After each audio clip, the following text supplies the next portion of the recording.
साथियों नमस्कार। स्वागत है आप सभी का आपके अपने ऑनलाइन इंस्टीट्यूट निशांत ज्ञान के यूट्यूब प्लेटफॉर्म पर। मैं नितिन उपाध्याय आप सभी साथियों का स्वागत करता हूं, अभिनंदन करता हूं आज के अपने इस वीडियो में। मित्रों, आज कुछ क्वेश्चन लगभग 10 क्वेश्चन का मैं आपको जो है प्रैक्टिस के रूप में करवाऊंगा।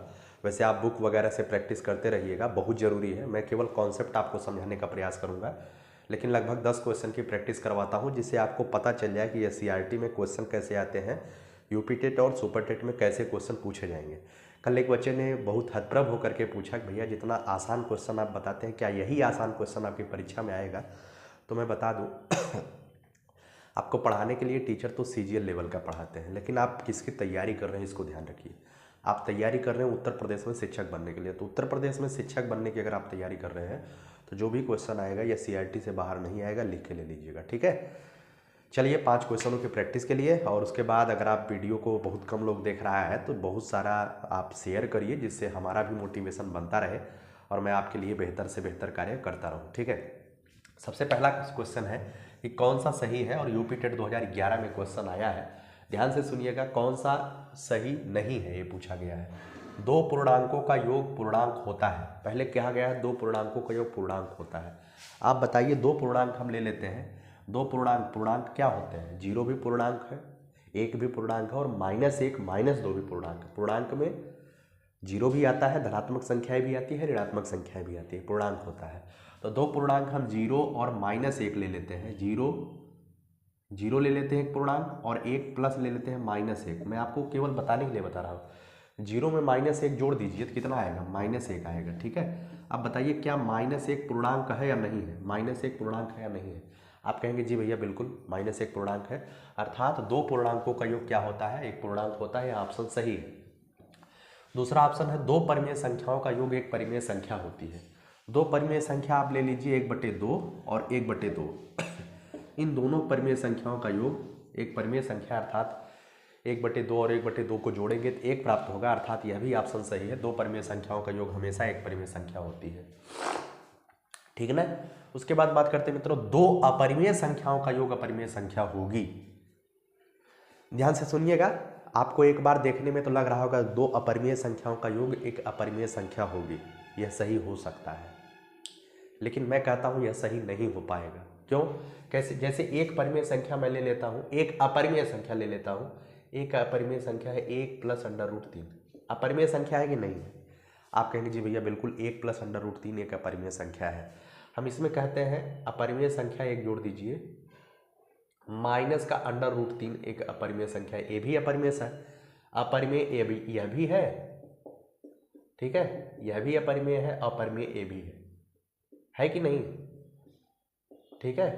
अब इन दोनों को जोड़ दीजिए।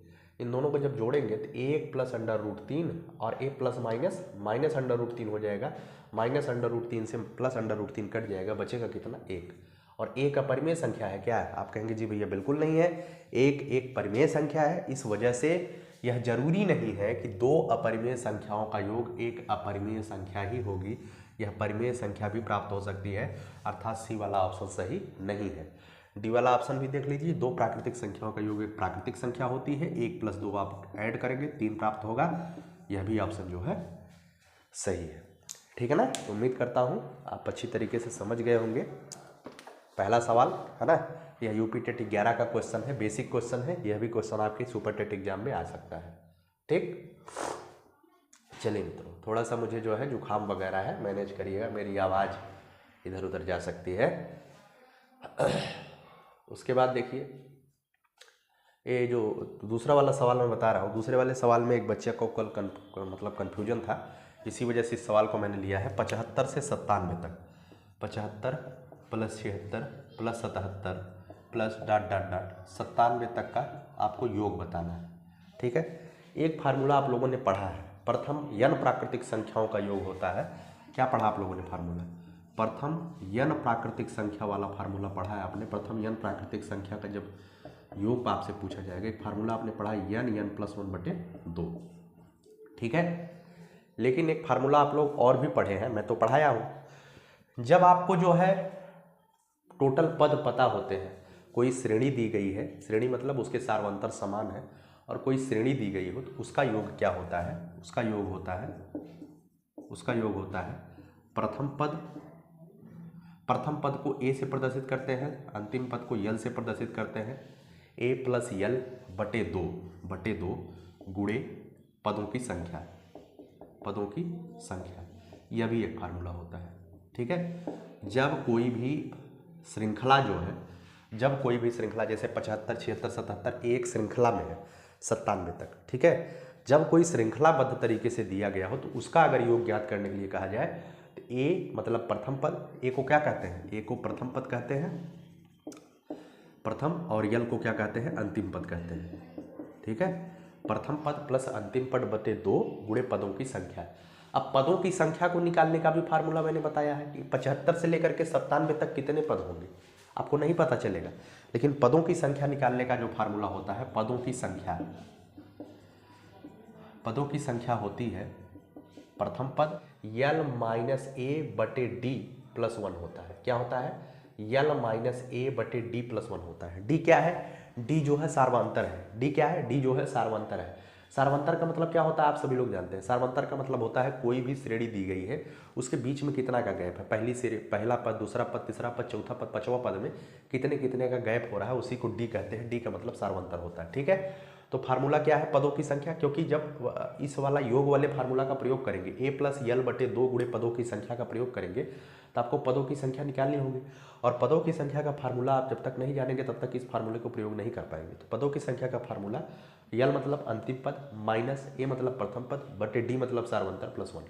अब यहाँ पर अगर आपको 75 से लेकर के 97 तक योग निकालना है, ध्यान से सुनिएगा, 75 से लेकर के 97 तक का योग आपको निकालना है, तो आप बताइए पदों की संख्या क्या करेंगे। पहले अंतिम पद क्या है, 97 माइनस पहला पद क्या है 75 बटे सार्वंतर क्या है, 1 है। सार्वंतर तो एक ही है ना, 75, 76, 77 में कितना सार्वंतर है, 1 का अंतर आ रहा है, प्लस 1 कर देंगे। 97 में से 25 को घटाएंगे कितना आएगा, 22 आएगा, और 22 में 1 जोड़ देंगे तो कितना आ जाएगा, 23 आ जाएगा। ठीक है, अर्थात पदों की संख्या 75 से लेकर के 97 तक पदों की संख्या कितनी आ गई, 75 से लेकर के 97 तक पदों की संख्या कितनी आ गई, 23 आ गई। ठीक है, अब इस फार्मूले का प्रयोग कर दीजिए। योग वाला फार्मूला क्या है, योग वाला फार्मूला यहाँ पे दिखाई दे रहा है,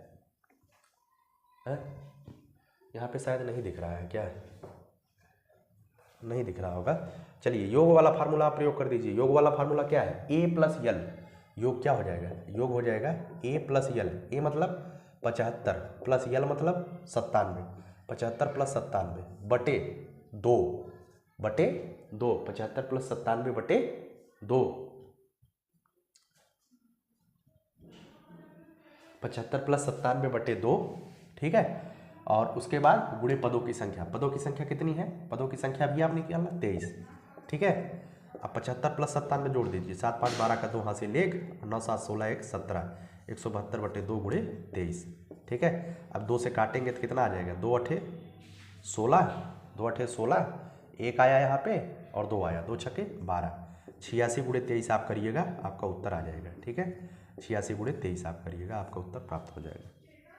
ठीक है ना, इस तरीके से आप इस सवाल को लगा सकते हैं। इस फार्मूले को आप लोग याद कर लीजिएगा, ये फार्मूला बहुत ज़्यादा जरूरी है। लेकिन मान लीजिए इस फार्मूले को आप भूल जाते हैं एक बार, पदों की संख्या का फार्मूला यल माइनस 1 बटे डी प्लस 1 होता है, और कोई श्रृंखला दी गई है समांतर श्रेणी का, उसका जो योग होता है ये होता है प्रथम पद प्लस अंतिम पद बटे 2 गुणे पदों की संख्या होती है। ठीक, अब देखिए अगर मान लीजिए एक फार्मूला आप भूल रहे हैं और तब आपको 75 से लेकर के 97 तक का योग निकालना है, तब फिर आप क्या करेंगे मैं आपको बता देता हूँ।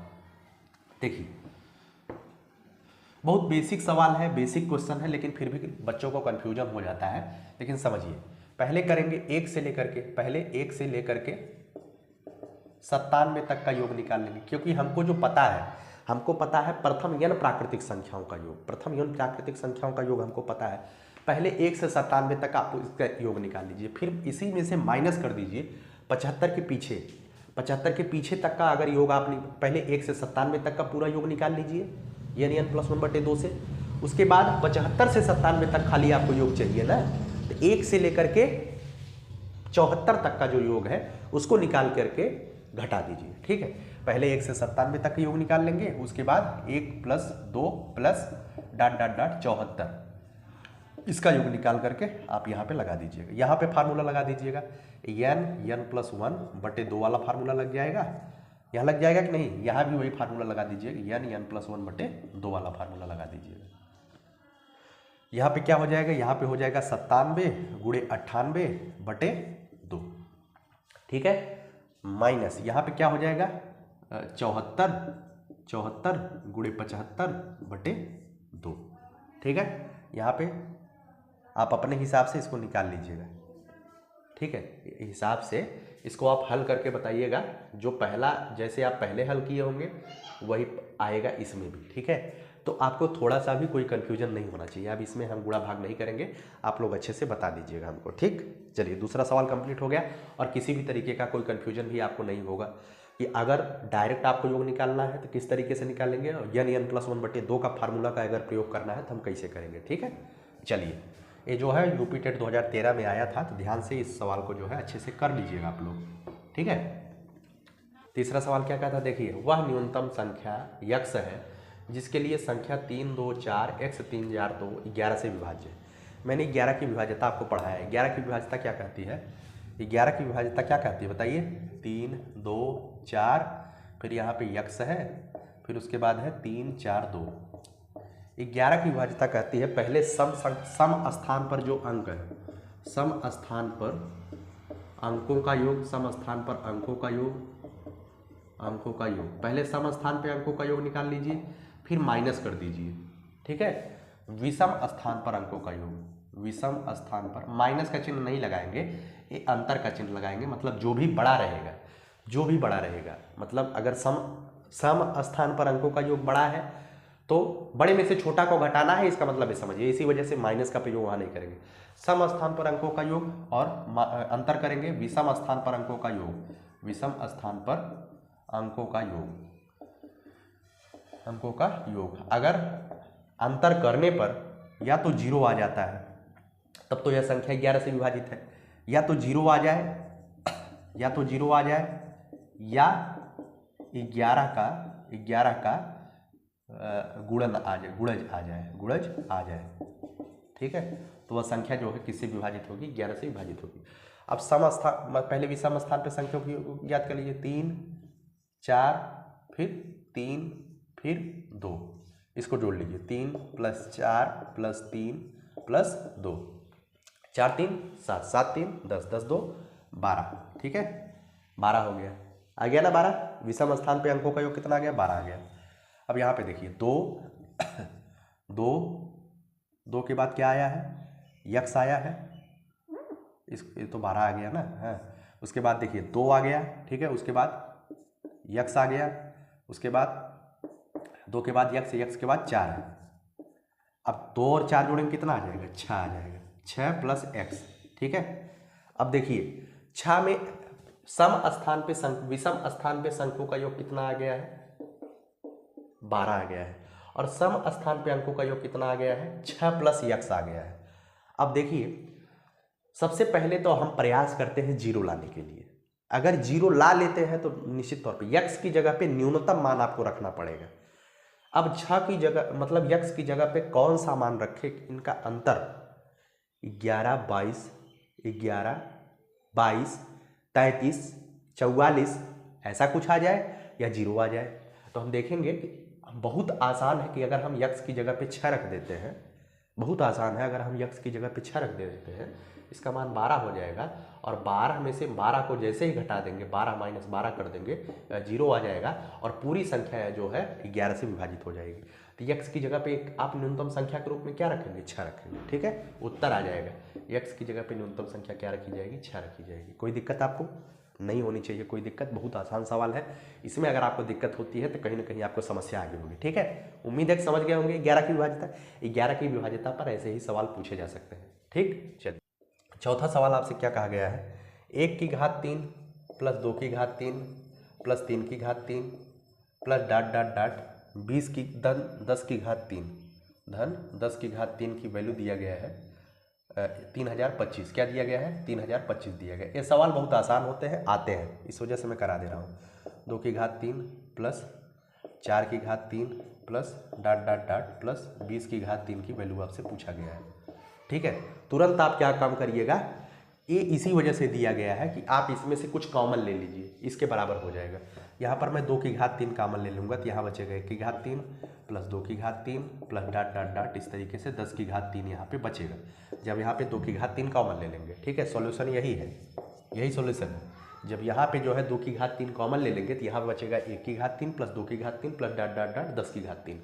अब यहाँ पे 2 की घात 3 की वैल्यू आप या तो निकाल लीजिए, 2 की घात 3 की वैल्यू कितनी 8 है, और यहाँ पर 1 की घात 3 धन 2 की घात 3 धन 3 की घात 3, इसका वैल्यू तो आपको पहले ही सरकार ने दे दिया है। कितना दिया है 3025, क्वेश्चन में दिया है 3025। गुणा कर लीजिए दोनों को, 8 पंचे 40 का शून्य हासिल 4, पीछे से गुणा करते हैं, 8 पंचे 40 का शून्य हासिल 4, 8 दूनी 16, 4 20 का शून्य हासिल 2, 8 शून्य शून्य 2, 8 तिहाई 24। उत्तर सही है कि नहीं है? आप लोग कमेंट बॉक्स में बताइएगा क्या सही है, ठीक है ना। चलिए, उम्मीद करता हूँ अच्छी तरीके से आप इस सवाल को कर लेंगे, कोई दिक्कत आपको चौथे सवाल में नहीं हुई होगी। ठीक है, चलिए 5वें सवाल की तरफ चलते हैं। 5वां सवाल आपसे क्या कहता है, देखिए जितना ज़्यादा से ज़्यादा आप सवालों पर प्रैक्टिस करेंगे, जैसे आपके पास कोई भी बुक है तो आप उसको जो है अपने हाथ से प्रैक्टिस करिए, ठीक है ना। ये मत सोचिए कि आपको अपने हाथ से प्रैक्टिस नहीं करनी, हाथ से प्रैक्टिस करेंगे, अपने मन से प्रैक्टिस करनी बुक को, तब जाकर के आपको सवाल समझ में आता है। 5वां सवाल है, मैं आपको बता देता हूँ, करना आपको है 100 तथा 400 के बीच, 100 तथा 400 के बीच प्राकृतिक संख्याओं का योग आपको ज्ञात करना है, जो कि 13 से विभाज्य है। क्या कहा गया है? जो 13 से विभाज्य है, 100 और 400 के बीच। कल मैंने एक सवाल बताया था, 100 और 400 के बीच ऐसी कितनी संख्याएं हैं जो 13 से विभाज्य है, लेकिन मैं आज योग पूछ रहा हूँ। पहले तो आपको ये निकालना है कि 100 और 400 के बीच कितनी संख्याएं हैं जो 13 से विभाज्य है। एक आपको श्रृंखला बना लेना है, ठीक है। आपसे मैं पहला क्वेश्चन पूछता हूँ, 100 के बाद कौन सी संख्या होगी जो 13 से विभाज्य होगी, ठीक है। तो 100 में आप 13 से भाग दे दीजिए। क्या करेंगे, 100 में 13 से भाग दीजिए, 13 सत्ते 91, ठीक है। 13 सत्ते 91 कितना आया, 9 आया, ठीक है। अब कोई भी संख्या जोड़नी है, मैं यही इसी वजह से भाग विधि वाला सवाल बताया था कि 100 के बाद 100 में क्या जोड़ा जाए, 100 में वह न्यूनतम संख्या क्या जोड़ी जाए कि वह 13 से विभाज्य हो जाए। तो 100 पहले 13 से भाग दीजिए, जो अंतर आएगा, अगर घटाने की बात करेगा 100 में क्या घटाया जाए, न्यूनतम संख्या क्या घटाया जाए 13 से विभाजित हो जाए, तो 100 में से 9 को डायरेक्ट घटा देंगे तो हम कहेंगे 91 घटा दीजिए, 13 से विभाजित हो जाएगी। लेकिन जैसे ही जोड़ने की बात कहेगा, 13 में से 9 को घटा करके जोड़ना है, 13 में से 9 को घटाएंगे कितना आ जाएगा, 13 में से 9 को घटाएंगे 4 आ जाएगा, अर्थात 100 में 4 को जोड़ेंगे, अर्थात 104 जो होगा 104 जो होगा वह संख्या होगी जो कि प्रथम संख्या होगी जो 13 से विभाजित होगी, ठीक है। 104 के बाद 13 जोड़ दीजिए, इसी में 104 के बाद 13 जोड़ दीजिए भाई, 104 के बाद 13 क्या होगा, 117 होगा। 117 के बाद ऐसे ही श्रृंखला बनती चली जाएगी। अब बताइए 400 के पहले कौन सी संख्या है जो 13 से विभाज्य होगी, तो मैंने फिर यहाँ पे यही फार्मूला प्रयोग कर लीजिए, 400 में 13 से भाग दे दीजिए।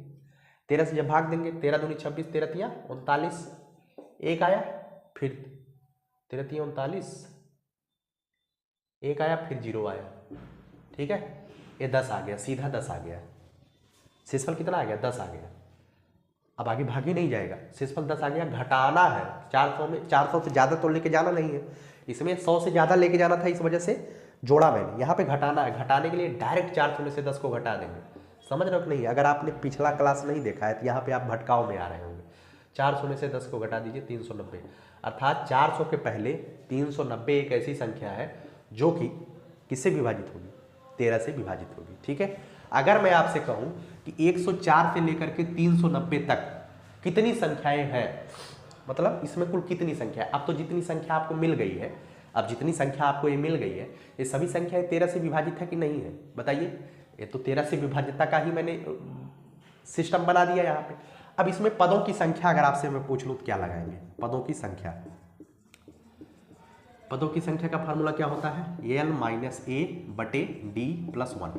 यल क्या है, अंतिम पद है, अंतिम पद है, और ए क्या है, प्रथम पद है, डी क्या है, सार्वंतर है। पदों की संख्या आप निकाल लीजिएगा।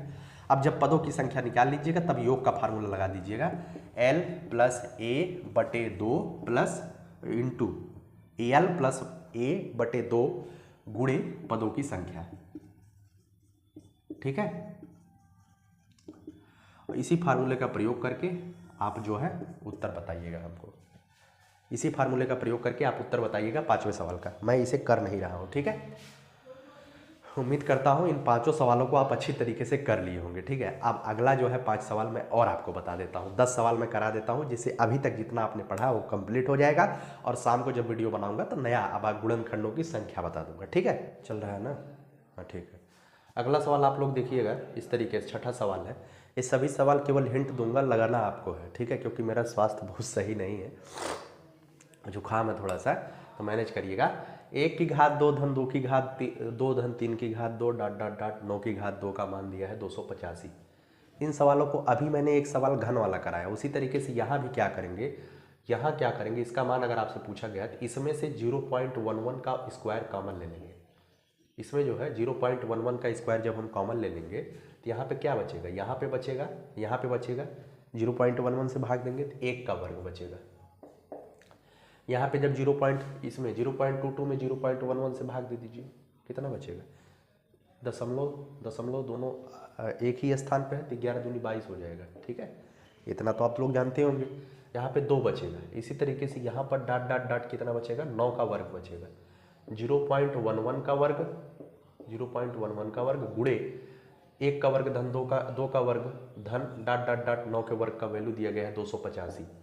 इस तरीके से 0.11 का वर्ग पहले आप निकाल लीजिएगा, उसके बाद 285 से गुणा कर दीजिएगा, जो आएगा वही आपका उत्तर होगा। ठीक है, चलिए उम्मीद करता हूँ इस सवाल को आप समझ गए हैं। छठा सवाल बहुत आसान है। ठीक, चलिए 7वें सवाल की तरफ चलते हैं। 7वां सवाल आपसे क्या कहा गया है, 7वां सवाल भी आपको ही करना है। अभी मैंने जो 5 सवाल कराया है ना, उसी पर आधारित सवाल है।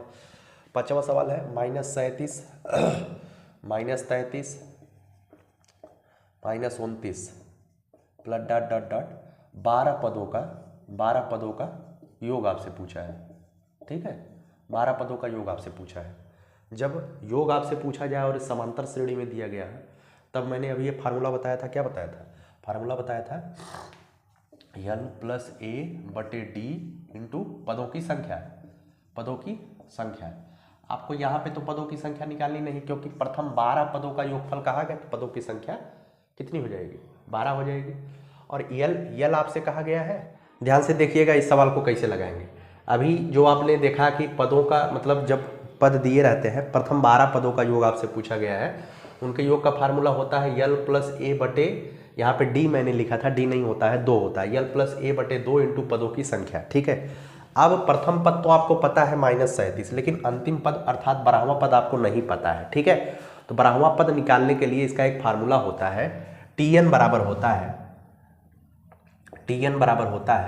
a + n-1 into D. ठीक है, n क्या है, n मतलब 12वां पद आपको निकालना है, तो n की जगह पे 12 रख देंगे, T12 बराबर हो जाएगा a मतलब प्रथम पद -37 प्लस n मतलब 12 -1 इंटू डी कितना है, डी आप लोग जानते हैं, डी सार्वंतर होता है। डी क्या होता है, सार्वंतर। डी होता है T2 - T1 बराबर T3 - T2। ठीक है, यही डी आता है। तो T2 में से T1 अर्थात -33 में से माइनस का -37 कर देंगे। ठीक है, इतना तो आप कर लेंगे। तो माइनस का 33 प्लस का 37 में से 33 को घटाएंगे, कितना आ जाएगा, 4 आ जाएगा। कितना आ जाएगा, 4।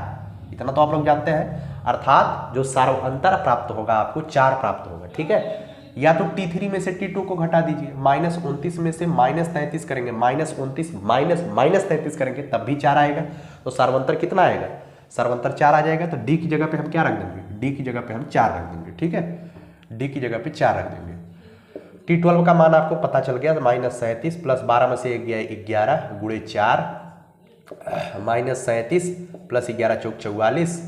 ठीक है, और 44 में से 37 को घटाएंगे, कितना आएगा, 7। अर्थात जो 12वां पद आपको मिलेगा, कितना मिलेगा, 7 मिलेगा। 12वां पद आपको प्राप्त हो गया, अर्थात अंतिम पद कितना मिल जाएगा, अंतिम पद आपको प्लस का 7 मिल रहा है। ठीक है, तब आप वही योग वाला फार्मूला रख दीजिए। योग वाला फार्मूला क्या है, अंतिम पद मतलब 7 प्लस प्रथम पद मतलब -37/2 गुणे पदों की संख्या कितनी है, 12। आप निकालेंगे तो माइनस का 180 इसका उत्तर आ जाएगा। ठीक है, कोई दिक्कत आपको? नहीं है ना। इस तरीके के सवाल आपसे समांतर श्रेणी के पूछे जा सकते हैं, ठीक है। पहले आप यनवा पद निकाल लीजिएगा, उसके बाद इसी फार्मूले का प्रयोग करके आप उसका उत्तर निकाल लीजिएगा। 15 पदों का योगफल, जैसे मैं इसी में आपसे एक क्वेश्चन पूछता हूँ, इसी में आप निकालिएगा। 17 पदों का योगफल आपको निकाल देना है। 17 पदों का योगफल आप हमको निकाल करके दिखा दीजिएगा। उसके बाद मैं आपको बताऊं कि आप सवाल इसी तरीके से, मतलब 17वां पद सबसे पहले आप निकालिएगा। T17 आप कर दीजिएगा। उसके बाद A प्लस n की जगह पे 17 रखिएगा। 17 - 1 इंटू D कर दीजिएगा। D वही समांतर श्रेणी है तो D 4 ही आएगा। इस तरीके से 17वां पद आप निकाल लीजिएगा। 17वां पद निकालने के बाद इसी फार्मूले का प्रयोग करके योग वाला आप हमको निकाल के दिखाइएगा, बताइएगा कमेंट बॉक्स में, ठीक है। 7वां सवाल कंप्लीट होता है। उसके बाद आइए 8वां, 9वां, 10वां सवाल आपको धड़ाधड़ बता देते हैं फटाक से, ठीक है। 8वां सवाल है, एक भाग के प्रश्न में भागफल भाजक का 4 गुना है। भागफल क्या है? भाजक का 4 गुना है। और शेषफल जो है भाजक का 1/4 है। यदि शेषफल 8 है, शेषफल दिया गया है, शेषफल कितना दिया है? शेषफल 8 है, ठीक है। अब यहीं से सवाल पढ़िए, यदि शेषफल 8 है, अब उल्टा आइए, शेषफल 8 है और शेषफल क्या है? भाजक का 1/4 है। भाजक का शेषफल क्या है? शेषफल जो है भाजक का 1/4 है। शेषफल भाजक का 1/4 है। शेषफल आपको पता है 8 बराबर हो जाएगा भाजक का 1/4, मतलब भाजक बटे 4। तो भाजक कितना हो जाएगा? 4 से गुणा हो जाएगा ना, तो भाजक बराबर हो जाएगा, भाजक हो जाएगा 32। 8 चौका 32, ठीक है ना। आ गया। शेषफल आपको पता चल गया, शेषफल 8 है। शेषफल जो है, दूसरा कॉन्सेप्ट आपसे दिया गया, शेषफल भाजक का 1/4 है। तो मैंने लिख दिया शेषफल बराबर भाजक गुणे 1/4। तो अभी आपको पता है शेषफल 8 है, शेषफल की जगह पे 8 लिख दिया। भाजक गुणे 1/4 मतलब भाजक बटे 4 दिया गया है। और बटे वाली संख्या बराबर दूसरी गुणा में जाती है, तो भाजक बराबर हो जाएगा 8 चौका 32। कोई दिक्कत आपको? शेषफल पता चल गया, भाजक पता चल गया। उसके बाद क्या कहा है? उसके बाद कहा गया भागफल भाजक का 4 गुना है। क्या कहा गया? तीसरा, भागफल भाजक का 4 गुना है। भाजक का 4 गुना है। अभी आपको भाजक पता चल गया है। भागफल भाजक का 4 गुना है। भाजक आपको पता चल गया, भाजक कितना है? 32। 32 का 4 गुना आप निकाल लीजिए। 4 दूनी 8, 4 तिया 12। आपको भाजक भी पता चल गया, सॉरी भागफल भी पता चल गया, ठीक है। भागफल आपको पता चलेगा कि नहीं? अब आपसे क्या पूछा है? आपसे पूछा है क्या? भाज्य निकालिए ना। तो भाज्य बराबर क्या होता है? भाज्य बराबर होता है भाजक गुणे भागफल, भाजक गुणे भागफल धन शेषफल। तीनों चीज आपको जब पता चल गया है तो आप आराम से निकाल लीजिए। भाजक कितना है? भाजक बताइए। 32 गुणे भागफल कितना है? 128 प्लस शेषफल कितना है? 8। इसको आप निकाल करके उत्तर बता दीजिएगा। कोई दिक्कत? ऐसे सवाल को इसी तरीके से करते हैं। 8वां सवाल कंप्लीट हो गया। उसके बाद आइए, इस तरीके के जितने भी सवाल आपकी किताब में दिया गया है, जैसे आप SD यादव लिए हैं या किसी भी प्रकाशन की किताब लिए हैं, उसमें जितने भी सवाल हैं आप हल करने का प्रयास करिएगा। मैं देखिए पूर्णतः या CRT पढ़ा रहा हूँ। शून्य उन्य की संख्या उसमें नहीं दिया गया है कि दाहिनी तरफ से शून्य की संख्या बताइए। CPU वगैरह में आता है। ये सभी क्वेश्चन आज तक आपकी परीक्षा में 9वां 10वां नहीं आया है। ये सब CGL के SSC के सवाल हैं। CHSL और CGL MTS में आते हैं, लेकिन फिर भी आपके CRT में थोड़ा सा क्लू दिया गया है भाग विधि वाला, तो इस वजह से मैं ये सवाल बता देता हूँ। आएगा नहीं, नोट कर लीजिएगा, आपकी परीक्षा में तो नहीं आएगा, ठीक है, लेकिन ध्यान रख लीजिए। किसी संख्या को 52 से भाग देने पर, किसी संख्या को 52 से भाग देने पर, आपने अगर पहला क्वेश्चन मतलब वीडियो देखा होगा तो उसमें मैंने एक ट्रिक बताया है। किसी संख्या को 52 से भाग देने पर शेषफल 45 आता है। यदि उसी संख्या को 13 से भाग दे तो शेषफल कितना आएगा? मैंने ऐसे सवाल में बताया है कि जो पहला भाजक होता है वह दूसरे भाजक से पूर्णतः विभाजित हो रहा होता है। 52 को देखिए 13 से विभाजित हो रहा है, 13 चौका 52, ठीक है। तो आपको क्या करना है, जो शेषफल आपको मिला है ना, उसी शेषफल में कहानी रच देना है। शेषफल कितना आता है? शेषफल 45 आता है। जब इसमें 13 से भाग दिया जाएगा, शेषफल कितना आएगा? इसी 45 में 13 से भाग दे दीजिए, ठीक है। इसी 45 में 13 से भाग दे दीजिए। 13 तिया 39, ठीक है। शेषफल कितना आ जाएगा? 6 आ जाएगा। यही उत्तर हो जाएगा। ऐसे सवाल जब भी आते हैं तो पहले भाजक मतलब पहले भाजक में दूसरे भाजक से जब आप भाग देंगे तो पूरी तरीके से कट जाता है। और क्यों कटता है, कैसे कटता है, इसका कॉन्सेप्ट मैंने पहले बताया है। तो आप पहले वीडियो को जरूर देखिए, प्लेलिस्ट बनी हुई है, शुरुआत से आप देखेंगे तभी आपको समझ में आएगा, ठीक है। चलिए 9वां सवाल हो गया ना। 10वां सवाल देख लीजिए। 10वां सवाल मैं आपके लिए छोड़ देता हूँ, ठीक है। जब किसी संख्या को 14 से विभाजित करते हैं, 14 से विभाजित करते हैं तो शेषफल 9 आता है। फिर उसी संख्या के वर्ग को 14 से विभाजित करना है। पहले भी किससे विभाजित करते हैं? 14 से ही विभाजित कर रहे हैं। अब भी किससे विभाजित कर रहे हैं? 14 से विभाजित कर रहे हैं। देखिए 14 से विभाजित हो रहा है, 14 से 14 कट जा रहा है, या यहाँ पर 14 की कोई भी, मतलब 14 के अलावा यहाँ पे 2 होता, 7 होता तो कोई दिक्कत नहीं था। पहला भाजक दूसरे भाजक से कट रहा है कि नहीं कट रहा है? 14 14 से कट रहा है कि नहीं कट रहा है? इसमें देखिए 52 जो है 13 से कट रहा है, तो हम कहानी शेषफल में रच दिए। अब इसमें देखिए 14 14 से कट रहा है, तो कहानी शेषफल में रच दिया जाएगा। अभी जो शेषफल है, अब इसी शेषफल को उसी संख्या के वर्ग को, अर्थात इसी संख्या, अर्थात जो शेषफल है 9 के वर्ग को 14 से भाग दे देंगे। 9 का वर्ग कितना हो जाएगा? 81। 81 में आप 14 से भाग दे दीजिए, जो शेषफल आएगा वही आपका उत्तर हो जाएगा।